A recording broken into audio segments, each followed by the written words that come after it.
दोस्तों आज जो कॉमिक्स हम पढ़ेंगे उसका नाम है चमत्कारी पगड़ी। ये मनोज कॉमिक्स वालों की कहानी है, तो पढ़ते हैं इसको। चमत्कारी पगड़ी। बहुत समय पहले की बात है। एक देश में दो भाई रहते थे। दोनों साथ मिलकर व्यापार करते थे और जो लाभ मिलता उसे आधा आधा बांट लेते थे। परंतु दोनों भाइयों के स्वभाव में जमीन आसमान का अंतर था। जहाँ छोटा भाई केशव मर्दुल, दयालु और परोपकारी स्वभाव का बहादुर और बुद्धिमान व्यक्ति था, उसके ठीक विपरीत बड़ा भाई शेखर ईर्ष्यालु, क्रोधी और दुष्ट प्रवृत्ति का इंसान था। काश सारा व्यापार यदि मुझ अकेले का होता तो कितना अच्छा होता। नहा कि इसे लाभ का आधा हिस्सा देना पड़ता है, जबकि यह करता धरता कुछ भी नहीं है। किसी तरह से अब छुटकारा पाना ही होगा। उसके मन की दुष्टता आखिरकार एक दिन रंग ले ही आई। केशव से छिपकर उसने सारी जमीन जायदाद एक महाजन के हाथ औने पौने में बेच एक जहाज खरीद लिया। बस अब जिस दिन केशव व्यापार के सिलसिले में मैं बाहर जाएगा, मैं सारा कीमती सामान इसमें लाद कर दूर किसी अन्य देश में चला जाऊंगा और वहां कोई अच्छा सा व्यापार का आरंभ कर आराम की जिंदगी गुजारूंगा। कुछ ही दिनों बाद, भैया जयचंद ने आज में रकम देने का वादा किया था, क्या साथ चलने का विचार नहीं? हमें उससे उगाई भी करते लाएंगे और थोड़ा बहुत व्यापार भी कर लेंगे। मैंने सारी तैयारी कर ली है और व्यापार करने के लिए जिस जिस माल की जरूरत थी वह भी एक जहाज में लदवा दिया है। केशव की बात सुन शेखर मन ही मन प्रसन्न हो उछल पड़ा, लेकिन फिर तुरंत ही अपने मन की प्रसन्नता को छुपाता हुआ व्यथित स्वर में बोला, भाई केशव, इस बार तुम अकेले ही हो आओ। मेरी तबीयत कुछ ठीक नहीं। और ठीक है भैया, तब मैं अकेला ही हो आता हूँ। और अपने बड़े भाई के कुविचारों से अनभिज्ञ केशव उसी समय घर से निकल पड़ा। उसी रात शेखर ने घर का सारा कीमती सामान जहाज में लादा और किसी दूर देश की ओर रवाना हो गया। हा हा हा, अब केशव मुझे नहीं पा सकेगा। दूसरे दिन जब केशव घर वापस लौटा, सेठ जी आप और यहाँ खैरियत तो है ना? मेरी तो खैरियत ही खैरियत है भाई, लेकिन तुम्हारी शायद न हो। तुम्हारा भाई मुझे सारी जमीन जायदाद बेचकर किसी दूर देश चला गया है। यह रही सारी लिखत पढ़त। सब कुछ जानकर केशव को बड़ा दुख हुआ। बड़े भैया ऐसा करेंगे मैंने सोचा भी नहीं था। खैर, इसी में यदि उनको खुशी मिलती है तो मैं उनके मार का रोड़ा नहीं बनूंगा। कोई और काम कर जीवन यापन कर लूंगा। अच्छा सेठ जी, अब मुझे इजाजत दीजिए। वाह, इसने तो आसानी से पीछा छोड़ दिया। अच्छा भैया, कोई सेवा हो तो बताना। अब इस शहर में मेरे लिए क्या धरा है? बंदरगाह जाकर कोई जहाज पकड़ूं, किसी अन्य देश में जाकर पास पड़े रुपयों से कोई छोटा मोटा धंधा कर लूंगा। एक जहाज यात्रा के लिए बंदरगाह पर तैयार खड़ा था। उसमें बहुत से व्यापारी थे जो अन्य देशों में व्यापार करने जा रहे थे। केशव ने जहाज के मालिक से सौदा किया और जहाज पर सवार हो गया। कई दिनों तक वह जहाज बिना किसी रुकावट अथवा खतरे के समुद्र में आगे बढ़ता रहा। लेकिन एक दिन, अरे बाप रे, वह देखो, हे ईश्वर, वेल! तुरंत पूरे जहाज में खलबली मच गई। उफ, यह तो बिल्कुल निकट आ पहुंची है और जहाज को जल्दी से इसके सामने से हटा पाना असंभव है। अब तो ईश्वर ही रक्षा कर सकता है। फिर वही हुआ जिसका केशव को अंदेशा था। कड़ाक, बचाओ, आई, उफ! वेल की जोरदार टक्कर से जहाज तीन चार टुकड़ों में बट गया। अन्य लोगों के साथ साथ केशव भी पानी में जा गिरा। ओह, इस वेल के मुख से अब शायद ही कोई बच पाए। अफसोस, मैं इनकी मदद भी तो नहीं कर सकता। हाय मरा, बचाओ! ऐसा ही केशव ने वहां रुकना बेकार समझा और तेजी से एक तरफ तैरने लगा। आखिर कब तक तैर सकूंगा मैं? दूर दूर तक किनारे अथवा किसी टापू का नामो निशान तक दिखाई नहीं दे रहा। काफी देर तक तैरने के बाद भी जब उसे किनारा न मिला तो वह बुरी तरह थककर बेहोश हो गया। जब उसे होश आया तो उसने स्वयं को समुद्री के किनारे पड़े पाया। संयोग से अभी भी जिंदा हूं, लेकिन पता नहीं लहरों की दया से कहां आ पहुंचा हूं। हो सकता आगे आगे चलकर यहाँ के बारे में कुछ मालूम हो जाए।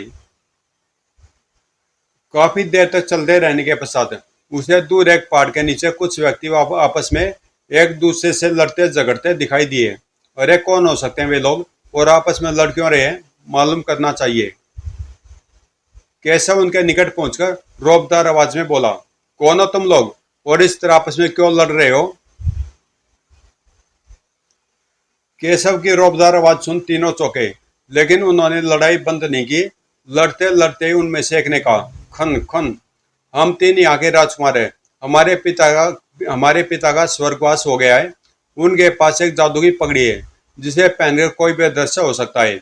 एक कालीन है जिसको जादू के कोड़े से मारकर उड़ाया जाता है। मैं इन तीनों में सबसे बड़ा हूँ। मैं कहता हूँ कि बिना कोड़े के कालीन नहीं उड़ सकता और कालीन पर बैठकर बिना पगड़ी के अदृश्य नहीं हुआ जा सकता। इसलिए कि आदमी को तीनों चीजें मिलनी चाहिए। मैं बड़ा हूँ, इसलिए मुझे वे तीनों वस्तुएं मिलनी चाहिए, लेकिन ये नहीं मानते।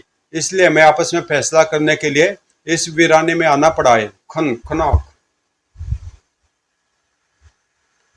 दूसरा भी लड़ता लड़ता बोल उठा, मैं सबसे छोटा हूँ। मुझे पिताजी सबसे ज्यादा प्यार करते थे, इसलिए सब चीजें मुझे मिलनी चाहिए।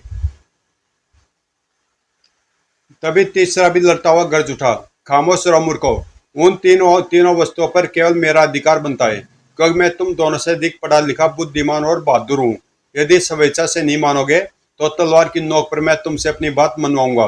ओ, और जरा मेरी तलवार का भी जवाब दो। पहले अपनी खैर तो मनाओ चूहे। तीनों फिर एक दूसरे पर भयानक ढंग से वार करने लगे। केशव को समझते देर नहीं लगी कि वास्तव में वे तीनों ही मूर्ख हैं। अतः एक विचार दिमाग में आते हुए झट बोल उठा, ठहरो, आपस में लड़ना बंद करो। यदि तुम तीनों मेरी सलाह मानो तो तुम्हारे झगड़े का फैसला मैं कर सकता हूँ। केशव की बात का उन पर अनुकूल प्रभाव पड़ा। तीनों लड़ाई बंद करके तुरंत उसकी ओर पलट पड़े। क्या कहा? तुम हमारे झगड़े का फैसला कर सकते हो? मुझे बताओ, क्या कहना चाहते हो तुम? किस प्रकार फैसला करोगे भाई? तुम जरा जल्दी से बताओ तो। मैं धनुष से एक तीर छोड़ूंगा। तुम तीनों में से जो भी उस तीर को उठाकर पहले मेरे पास पहुंचेगा, उसी को वह तीनों वस्तुएं मिल जाएंगी। बोलो, क्या स्वीकार है तुम्हें मेरी बात? हमें स्वीकार है तो लाओ। तुम में से एक अपना तीर धनुष मुझे दो। यह लो मेरा तीर धनुष। केशव ने उसे तीर धनुष लेकर तीर चढ़ाया, फिर चौंकता हुआ सा बोला, अरे एक बात तो तुमने बताई नहीं कि वे तीनों वस्तुएं हैं कहाँ? इस बक्से में रखी हैं। ठीक है, चलो अब तैयार हो जाओ। दूसरे पल केशव ने धनुष से तीर छोड़ दिया। तीर छोड़ते हुए तीनों मूर्ख राजकुमार तीर के पीछे दौड़ पड़े। मूर्ख कहीं के, आपस के झगड़े में तीसरा किस प्रकार लाभ उठाता है, जब जानेंगे तो फिर कभी आपस में नहीं झगड़ेंगे। तीनों भाई जब केशव की नजर से ओझल हो गए तो उसने फटाफट बक्सा खोला और उसमें से तीनों चीजें निकाली। वाह, अब ये नायाब वस्तुएं मेरे काम आएंगी। फिर उसने पगड़ी सिर पर रखी और कालीन बिछाकर उसे कोड़ा मारा। कालीन आकाश में उड़ने लगा, लेकिन पगड़ी पहनने के कारण उसे अब देखा नहीं जा सकता था। जब तीर के पीछे दौड़ते तीनों मूर्ख राजकुमारों ने अपने जादुई कालीन को आकाश में अपने सिर के ऊपर जाते देखा तो सारा माजरा समझ उन्होंने अपना सिर पीट लिया। हाय, हमारी अनमोल वस्तुएं! ए रुको! अरे धोखेबाज, ठहरो, वरना मैं तुम्हें अपने तीर से अभी मार गिराऊंगा। लेकिन चाकर भी वे केशव का कुछ नहीं बिगाड़ सके और केशव कालीन समय देखते ही देखते उनकी नजरों से ओझल हो गया। आखिर तीनों राजकुमार अपने अपने आप को कोसते हुए रोते पीटते अपने नगर की ओर लौट पड़े। हाय, हम बर्बाद हो गए। किसी ने सच ही कहा, भैया, बिल्लियों की लड़ाई में बंदर को फायदा। आओ, आज से हम कसम खाए कि फिर कभी आपस में लड़ाई नहीं करेंगे और आपस के झगड़े स्वामी शांतिपूर्वक व धैर्य से सुलझाएंगे। हम कसम खाते हैं। उधर कैसे उड़ता हुआ एक विशाल समुद्र के बीचों बीच बने टापू के ऊपर पहुंचा। वाह, कितना सुंदर टापू है, यहीं उतरता हूँ। कोड़े के दोबारा फटकारते ही कालीन केशव को लेकर द्वीप के एक निर्जन स्थान पर उतर गया। अब तीनों वस्तुएं समेटूं और शहर जाकर कोई काम धंधा देखूं। सर्वप्रथम केशव ने पगड़ी उतारी। फिर कालीन को समेटने के बाद वह उन तीनों वस्तुओं को एक गठरी में बांध दूर दिखाई देने वाले शहर की ओर चल पड़ा। पता नहीं इस द्वीप में बसा यह कौन सा देश है और यहाँ का राजा किसी अनजाने व्यक्ति को व्यापार करने की आज्ञा देगा भी अथवा नहीं। कुछ देर बाद वह एक चहल पहल वाले बाजार में पहुंच गया और घूम घूम कर दुकानों को देखने लगा। उस बाजार में हर जगह एक ही बात की चर्चा थी कि वहां की राजकुमारी रात के समय कहीं लोप हो जाती है। आश्चर्य की बात, पता नहीं राजकुमार जी रात को अचानक कहाँ गायब हो जाती है, फिर सुबह ही लौट कर आती है। हाँ भाई, आज तक इस रहस्य को राजा के साथ साथ महल का कोई कर्मचारी भी नहीं जान पाया। भाई मुझे तो लगता है कि राजकुमारी पर किसी प्रेतनी का साया पड़ गया है और वहीं उसे रात को चुपचाप वहां से कहीं ले जाती है। उन चर्चा को सुन केशव सोचने लगा, तो यहाँ की राजकुमारी रोज रात को कहीं लोप हो जाती है। कोई नहीं जानता कि वह कहाँ कब और कैसे चली जाती है, जबकि सुबह ही वह अपने बिस्तर पर मिलती है। और राजा ने एक घोषणा करवा रखी है कि जो व्यक्ति इस रहस्य का पता लगाएगा उसे न केवल आधा राजक पुरस्कार में मिलेगा, बल्कि राजकुमारी के साथ उसकी शादी भी कर दी जाएगी। फिर क्यों न मैं अपनी किस्मत आजमा कर देखूं। और मन ही मन निर्णय कर वह सीधा राज दरबार में जा पहुंचा। महाराज की जय हो। महाराज, यदि आज्ञा दे तो मैं राजकुमार के रात के समय कमरे से गायब होने के रहस्य का पता लगा सकता हूँ। इजाजत है, लेकिन ध्यान रहे नवयुवक, यदि तुम रहस्य का पता न लगा सके तो तुम्हारी गर्दन काट दी जाएगी। मुझे स्वीकार है महाराज। उसी रात केशव राजकुमार के महल पहुंचा और भारी बिछौना बिछाकर लेट गया। जरूरत पड़ने पर इन विचित्र वस्तुओं के साथ यह तलवार भी काम देगी। आधी रात के समय अभी तक तो सब ठीक ठाक है।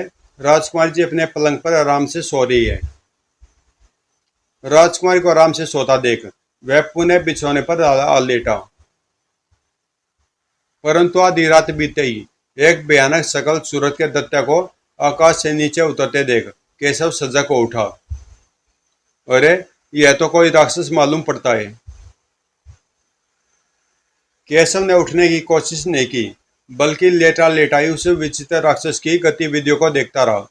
राजकुमार के सन कस की ओर जा रहा है, लेकिन अब इसे रोकना या टोकना ठीक नहीं होगा। पहले देखना चाहिए कि आखिर यह करता क्या है।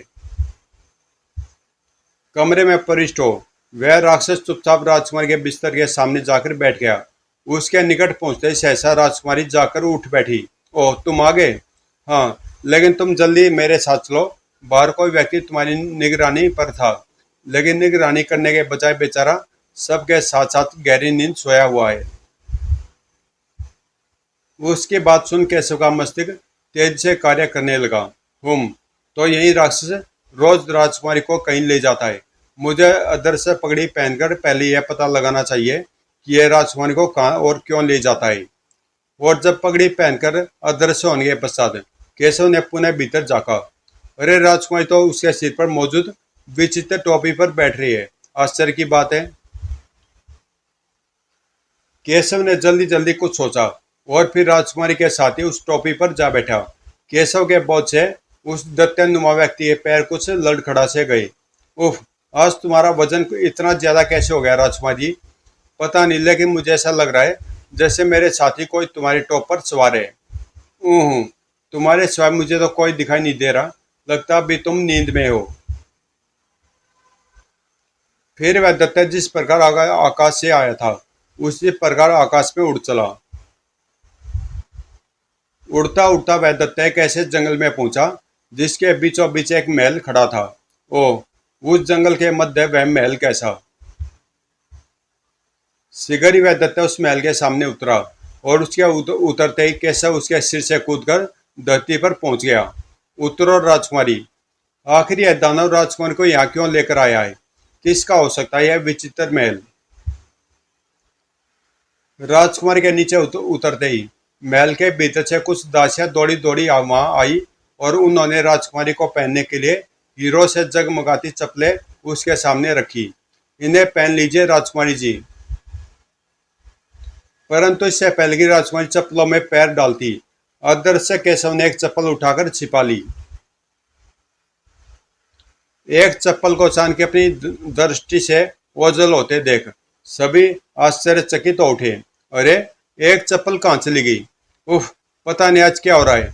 पहले मुझे यह लगा था कि कोई मेरे बराबर टोपी पर बैठा है और अब एक चप्पल रहस्यमय तरीके से गायब हो गई। तभी आश्चर्यचकित दैत्य बोल उठा। जरूर कोई खास बात है। सुनो, तुम सब राजकुमारी को लेकर भीतर स्वामी के पास जाओ। मैं देखता हूँ कि यह सब क्या चक्कर है। ठीक है। तो महल के भीतर इनका कोई स्वामी भी है। दासिया राजकुमार को साथ ले महल के भीतर प्रविष्ट हो गई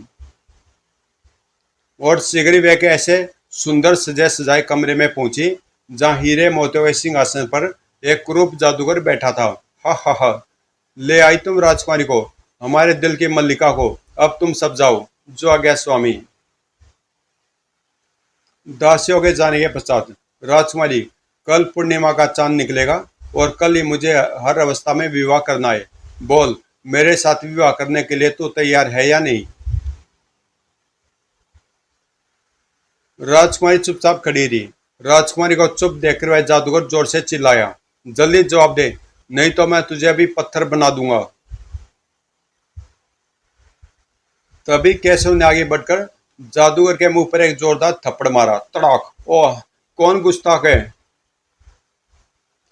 लेकिन राजकुमारी के सिवा और किसी को आसपास न पाकर वह क्रूप जादूगर चौंक उठा। मुझे थप्पड़ किसने मारा? जरूर कोई अदृश्य रूप में यहाँ मौजूद है। सुनो, तुम जो कोई भी हो सामने आ जाओ, वरना मैं तुम्हें मंत्र फूंककर सामने लाऊंगा और तुम्हारी बोटी बोटी नोच डालूंगा। लेकिन जब केशव ने कोई जवाब नहीं दिया तो वह जोर जोर से मंत्रों का उच्चारण करने लगा। ओम तर पाठ। अब देर करना ठीक नहीं, इसे मौत के घाट उतार देना चाहिए। दूसरे क्षण केशव ने अपनी म्यान से तलवार खींची और एक भरपूर वार जादूगर की गर्दन पर किया। खचाक। ओए! जादूगर की गर्दन कटकर फुटबॉल के समान फर्श पर लुढ़कती चली गई। बस उसी क्षण जमीन कांपने लगी। वह महल बुरी तरह हिलने डुलने लगा।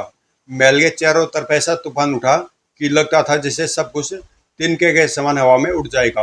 हे ईश्वर, यह सब क्या हो रहा है? किसने मारा जादूगर को? अब यहाँ रुकना बेकार है। जल्दी से राजकुमार को लेकर निकल चलूं।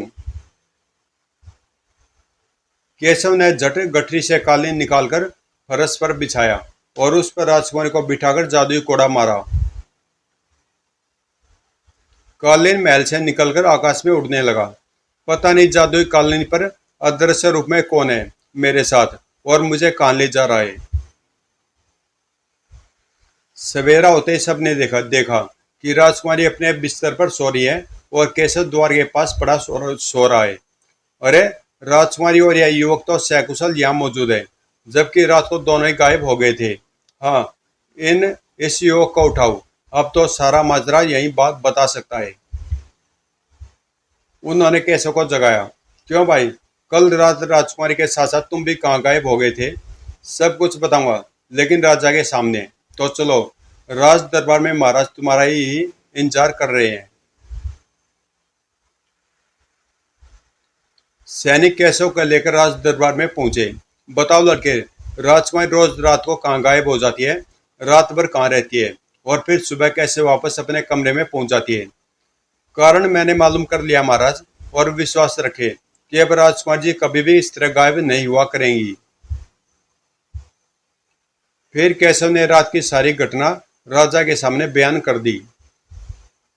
केशव की बात सुनकर राजा सहित सभी आश्चर्यचकित हो उठे, लेकिन कुछ सोचकर राजा ने प्रश्न किया, लेकिन हम तुम्हारी बात का विश्वास कैसे करें कि तुम जो कुछ भी कह रहे हो वह सच है और राजकुमारी को उस दुष्ट जादूगर के चंगुल से छुटकारा मिल गया है?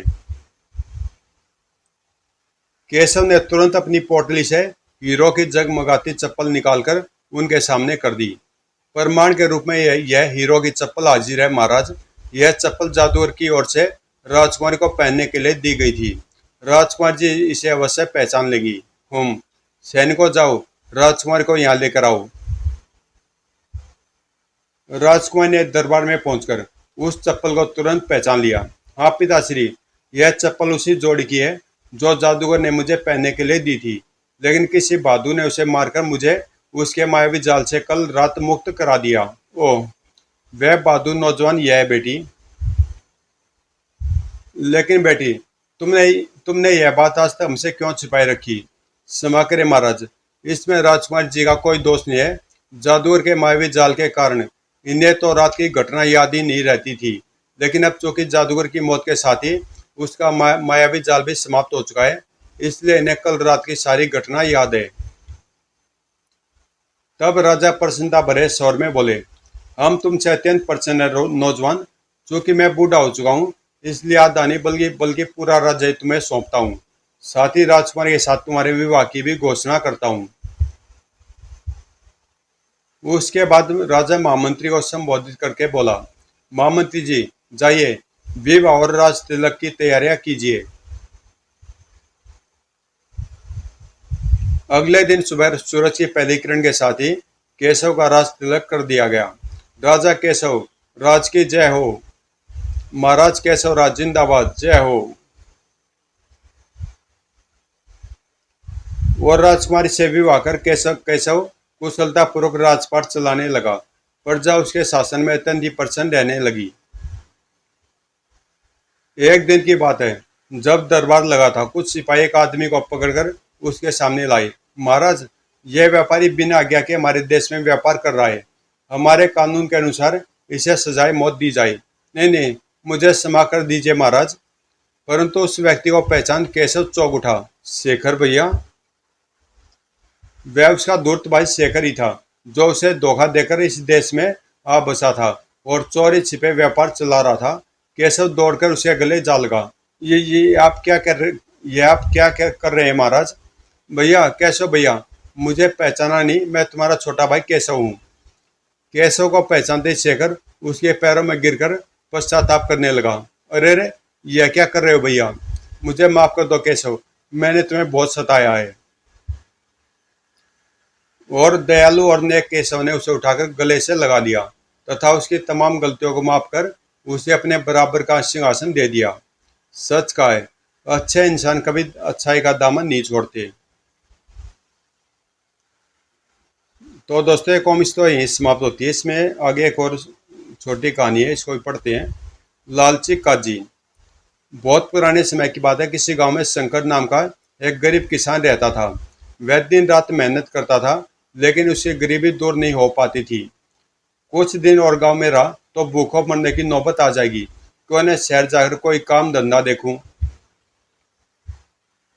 शहर में जाकर उसने अपना धंधा जमाकर कुछ धन कमाया। एक साल के अंत में उसे 500 रुपये बचे। उसने सोचा, एक साल में 500 रुपये और बचाकर पूरे 1000 रुपये करके ही गांव लौटूंगा। परंतु यह रकम रखूं कहाँ? घर तो टूटा फूटा है और चोर लुटेरों का भी डर है। काफी सोचने विचारने के पश्चात उसके दिमाग में एक उपाय आया। क्यों न इस रकम को शहर के काजी के पास रख दूं। उनके यहाँ चोरी होने अथवा गड़बड़ी होने का भी कोई भय नहीं। गांव वापस लौटते समय उनसे वापस लेता जाऊंगा। और वह शहर के प्रसिद्ध काजी के पास पहुंचा। हुजूर, यह 500 रुपये कृपया अपने पास रख लीजिए। इस साल के अंत में घर जाते वक्त आपसे ले लूंगा। भला आपसे ज्यादा ईमानदारी शहर में कौन होगा? अरे भाई, निश्चिंत होकर जाओ, जब जी मैं अपनी रकम वापस ले जाना। एक साल बाद शंकर ने 500 रुपये और जोड़े और घर जाने की सोच काजी के पास जमा 500 रुपये लेने के लिए उनके पास पहुंचा। अब मैं घर जा रहा हूँ हुजूर, कृपया करके मेरे 500 रुपये लौटा दीजिए। रुपये? कैसे रुपये भाई? कब दिए थे तुमने मुझे? तुम्हारा दिमाग तो ठीक है ना? निकल निकल यहाँ से।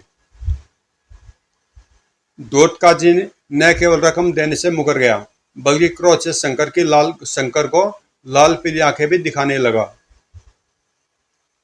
काजी की बात सुन शंकर के होश गुम हो गए।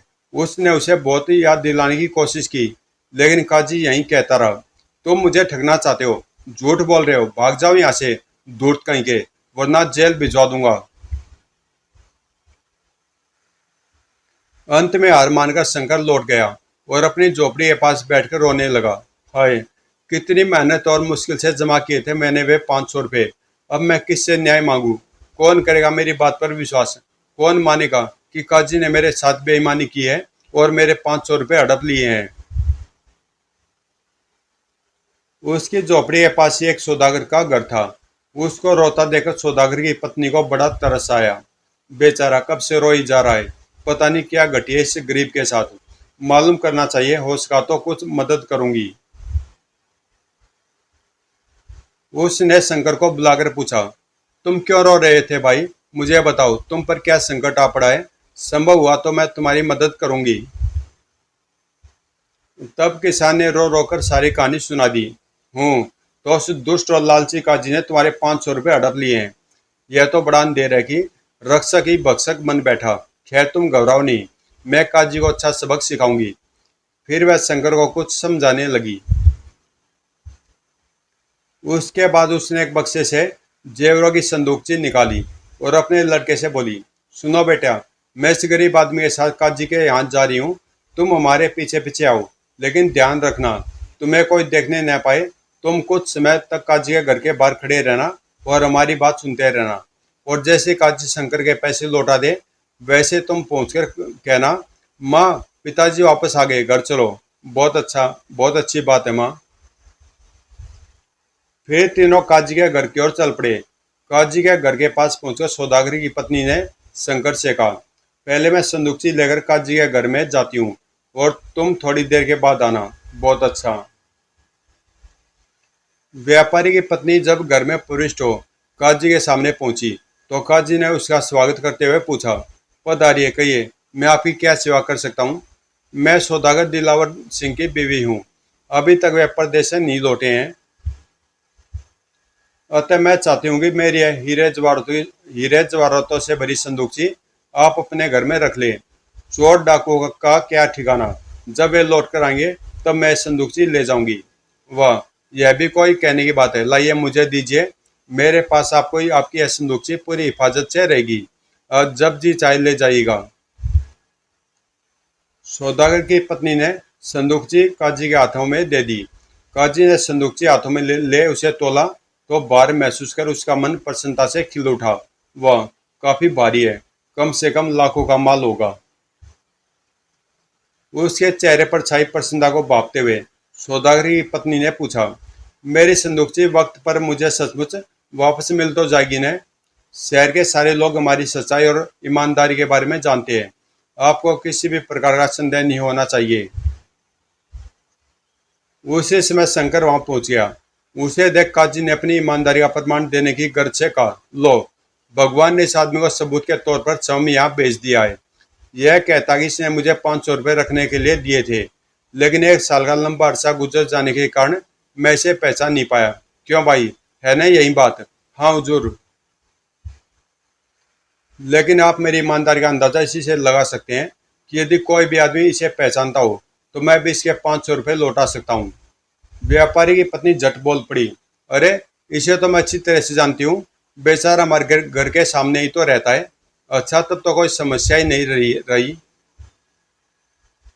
फिर काजी ने अपनी ईमानदारी और सच्चाई साबित करते हुए 500 रुपये जेब से निकाले और शंकर को देते हुए बोला, जब आप इसे जानते हैं तो फिर भला मुझे इसके रुपए देने में क्या आपत्ति हो सकती है। लो भाई, अच्छी तरह गिन लो अपने रुपये। बहुत बहुत मेहरबानी हुजूर की। जब शंकर ने रुपए गिनकर जेब में रख लिए तो काजी मुस्कुराता हुआ व्यापारी की पत्नी से बोला, अब आप आराम से निश्चिंत होकर घर जाइए और जब आपके पति वापस लौट आए तो अपनी संदूकची ले जाइएगा। ठीक उसी समय सौदागर का लड़का हफ्ते हुआ आया और बोला, मामा घर वापस चलो, पिताजी वापस लौट आए हैं। ओह आए। सौदागर की पत्नी ने तुरंत काजी के हाथ से जेवरों की संदूकची वापस ले ली और प्रसन्नता भरे स्वर में बोली, अब मेरे पति घर लौट आए हैं, इसलिए अब इसे यहाँ रखने की कोई जरूरत नहीं है। आपका धन्यवाद, मैं चलती हूँ। इतना कहकर वह शंकर व अपने लड़के के साथ काजी के घर से बाहर निकल गई। व्यापारी की पत्नी की चतुराई से अपने 500 रुपये वापस पाकर शंकर खुशी से फूला न समाया और उसने व्यापारी की पत्नी का लाख लाख शुक्रिया अदा किया। जबकि उधर काजी अपना माथा पीट रहा था। हाय, उस कम वक्त दिलावर के बच्चे को भी अभी लौटना था। 1 घंटे बाद लौटता तो कितना अच्छा होता। लाखों का माल हाथ से तो नहीं जाता। अब तो संदूकची पास के 500 रुपये भी हाथ से गए। समाप्त। तो दोस्तों कॉमिक्स यहीं पे समाप्त होती है। इसमें 2 स्टोरी थी और दोनों अच्छी कहानी थी, मज़ा आया पढ़ने में। और ये काफ़ी पुरानी कॉमिक्स है। ये मनोज कॉमिक्स की 80 ही या 60 ऐसा लिखा हुआ, उतने नंबर की कॉमिक्स है। और इसका रेट भी 3.5 रुपये है। तो मिलते हैं किसी अगली कॉमेंट्स में।